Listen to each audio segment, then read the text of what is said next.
Perhaps no more perfect metaphor can be drawn for the treatment of Indians by Europeans than the fate of the buffalo.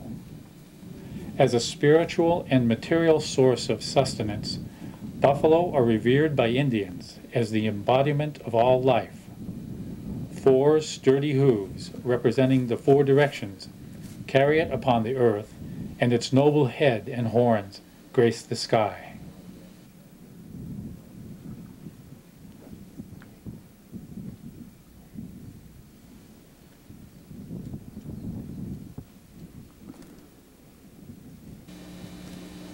When European kingdoms began their conquests of the Indians of North America, they found a people with none of the accepted measures of civilization. No great buildings or written language, no hierarchical leaders, private property, or inherited privilege, and no religion in any form ever before encountered. They were, as Christopher Columbus termed them, indios, without God, which is probably the origin of the name India, since Columbus was too good a navigator to think he discovered India, which was known as Hindustan at the time. America was named after the foremost mapmaker of his day, Americus Vespucci, whose name translates as lover of riches. The primary richness of America was its land.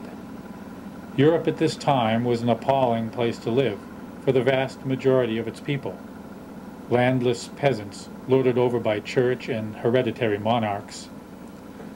Its deforested terrain was ravaged by millennia of war and abuse, its population scourged by plagues.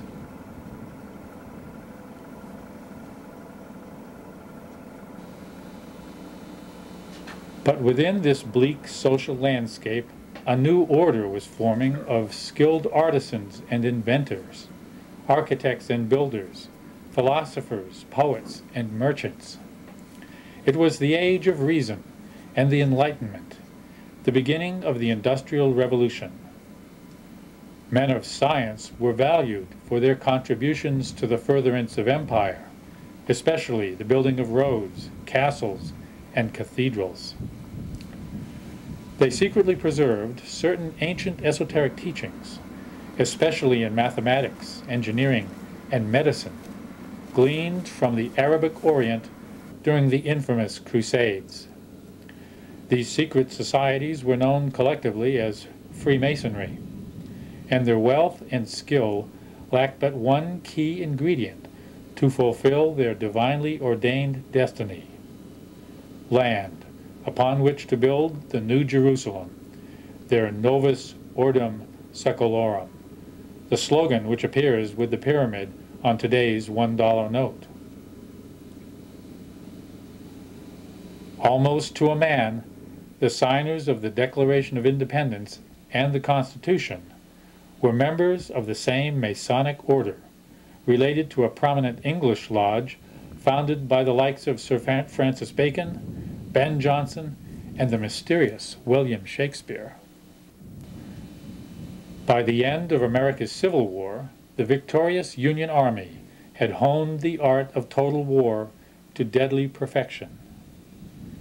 They now turned their murderous cavalry talents toward manifest destiny and the heart and soul and land of the Indian nations to the west.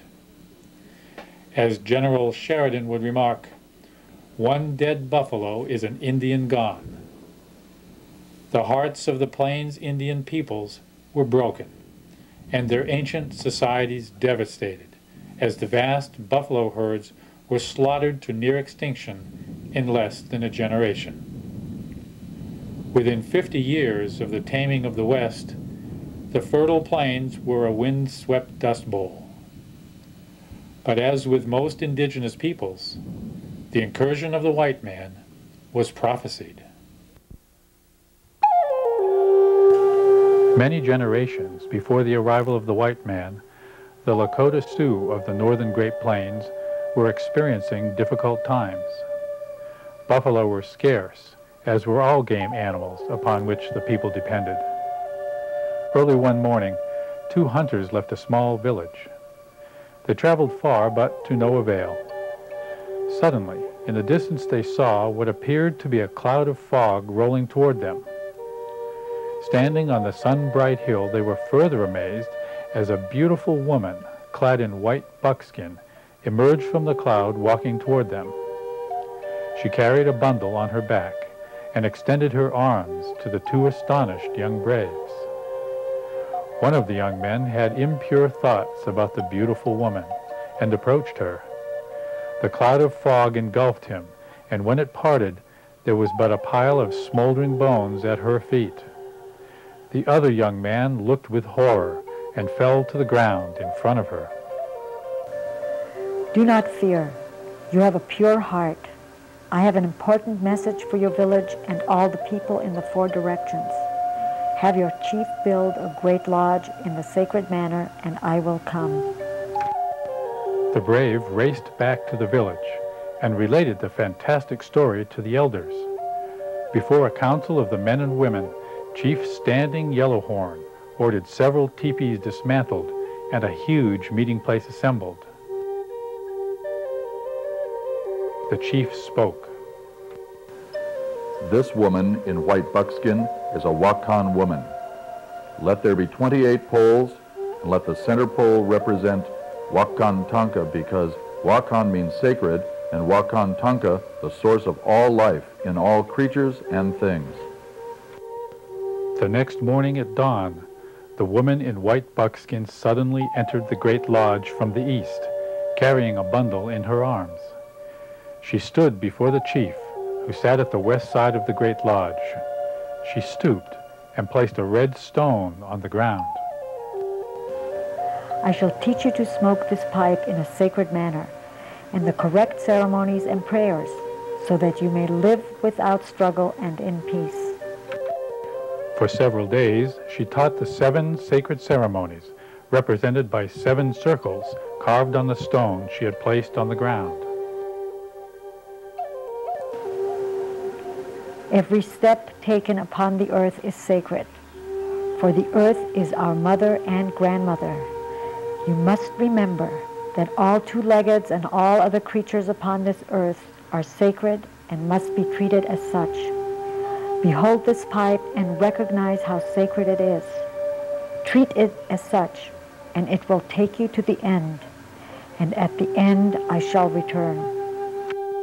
With that, the Wakan woman handed the great pipe to the chief and left the lodge.